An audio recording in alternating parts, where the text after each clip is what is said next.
I used to think there were magic phrases for deal makers, or that you just had to have an extroverted personality to win deals.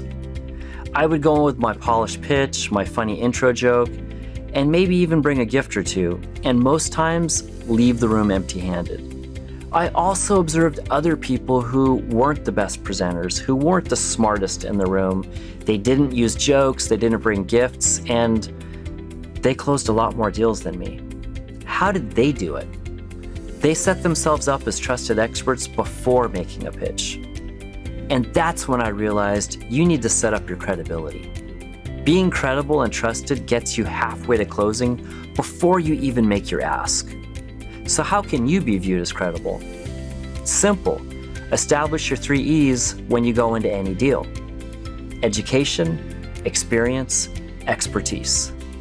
When I first got into the law, I was in a lot of depositions. I noticed all the expert witnesses, the ones that make a lot of money testifying in court, they call this out in their testimony and they say, based on my experience, education, and expertise, it is my testimony that.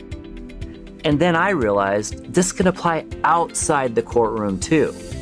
So for example, thinking about it, famous deal makers like Warren Buffett or Kevin O'Leary, they walk into a room and come on, we're already halfway to buying their pitch before they even say a word.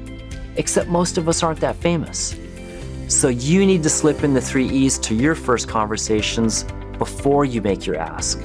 How can you do that? Well, there are 3 ways. First, infuse these when you're in meetings. For example, you could mention, I went to ABC school, I've been working in this industry for 10 years, and specifically with this XYZ deal, I recommend. Even better, have someone else introduce you and your creds. Dr. Robert Cialdini, dubbed the godfather of persuasion and the best-selling author of the Influence book series, he calls this method social proof and credentialing. Oh, and one last hack on credibility. The more you say good things about other people, the more likely they are to say good things about you. So for example, when I'm acting as a mediator and I'm alone with a party and their attorney, I'm mindful to compliment their attorney in front of them.